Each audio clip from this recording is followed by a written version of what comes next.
नमस्कार, स्वागत है आपका विक्रम टॉक्स में।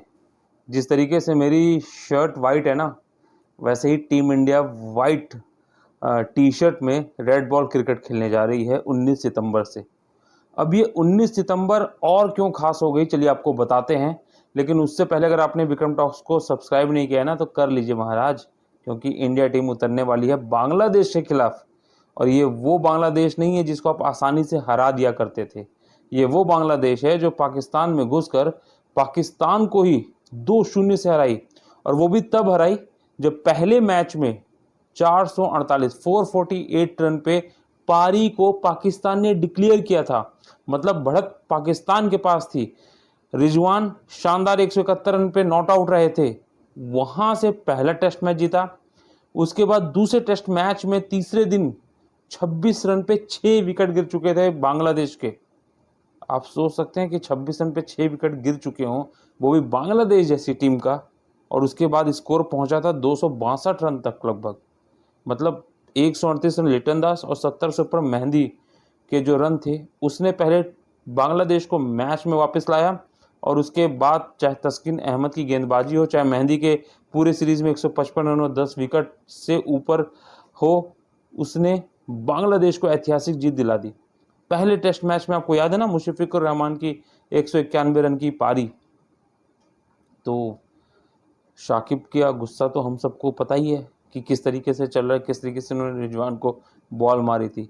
तो अब पूरे पाकिस्तान का जो फोकस है ना, वो भारत की तरफ है कि अगर भारत भी टेस्ट मैच बांग्लादेश से हारा तो ही पाकिस्तान की इज्जत थोड़ी सलामत रह सकती है।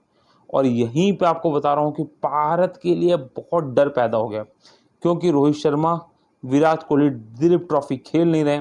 ऐसे में वो करीबन साल भर बाद सीधे टेस्ट मैच खेलने उतरेंगे। अच्छी बात यह कि ये टेस्ट मैच भारत की धरती पे होना है। लेकिन आप सोचिए, यहाँ पर वो एज का या वो उसका फ़ायदा नहीं मिलेगा स्पिन गेंदबाजी का, क्योंकि बांग्लादेश खुद स्पिनरों से बहुत मजबूत है। चाहे वो शाकिब उल हसन की बात करें, मेहंदी की बात करें, अच्छी खासी स्पिन गेंदबाजी उनके बल्लेबाज खेल के आ रहे हैं पाकिस्तान में भी, और भारत के लिए भी वो आदी हैं चुके हैं।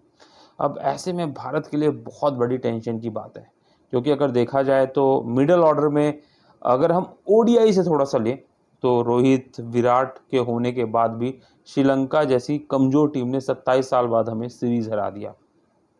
पहला मैच ड्रॉ हुआ, उसके बाद तो दोनों मैच भारतीय टीम हार गई।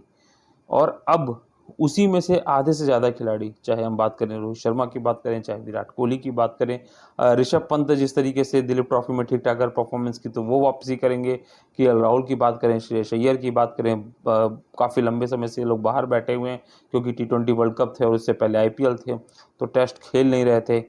ऐसे में अगर भारतीय टीम के लिए चुनौतियां कम नहीं होने वाली हैं, क्योंकि यहाँ पे जहाँ 19 सितंबर से पहले बांग्लादेश के खिलाफ टेस्ट सीरीज़ है, फिर न्यूजीलैंड के खिलाफ है, तो ऐसे में भारतीय टीम को बहुत चौकन्ना रहना पड़ेगा, और स्पेशली विराट कोहली, क्योंकि जिस तरीके से बाबर आजम फेल हुए हैं ना पूरे टेस्ट सीरीज़ में, उसके बाद बाबर के कैरियर पे तो बहुत बड़ा दाग लग ही चुका है।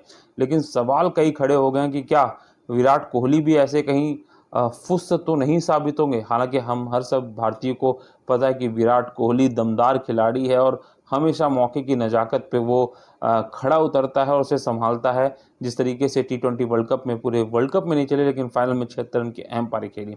ऐसे में अब देखना दिलचस्प होगा कि भारत के लिए बांग्लादेश कितनी बड़ी चुनौती पेश कर पाता है, क्योंकि जिस तरीके से पाकिस्तान को पहली मतलब 2002 से आप सोचिए सीरीज़ खेल रहा है, और वहाँ पे सीरीज़ 2024 में पहली बार जीता है, तो बहुत बड़ा कॉन्फिडेंस बूस्टअप है।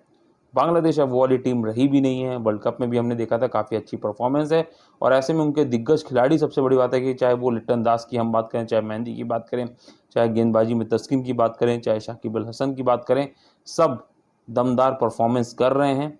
और कहीं ना कहीं भारत के लिए खतरे की घंटी तो है ही, क्योंकि अगर बल्लेबाजी की बात की जाए तो शायद रोहित, विराट अपने सर्वश्रेष्ठ फॉर्म में इस समय नहीं गुजर रहे हैं। और वहीं अगर बात की जाए रविंद्र जडेजा की, तो वो भी दिलीप ट्रॉफी में नहीं है, थोड़ा चोटिल से लग रहे हैं चीज़ों का। मोहम्मद सिराज अपने फॉर्म में नहीं है। हालांकि बुमराह की वापसी होने से गेंदबाजी मजबूत तो बनी रहेगी, लेकिन अकेले बुमराह के दम पे हम टेस्ट मैच, क्योंकि रेड बॉल क्रिकेट है ये, टी20 क्रिकेट नहीं है जहाँ 4 ओवर फेंकने में बहुत कुछ और बल्लेबाज गलतियां करते हैं। यहाँ पे तो आपके दृढ़ता इच्छा शक्ति का ही टेस्ट होना है।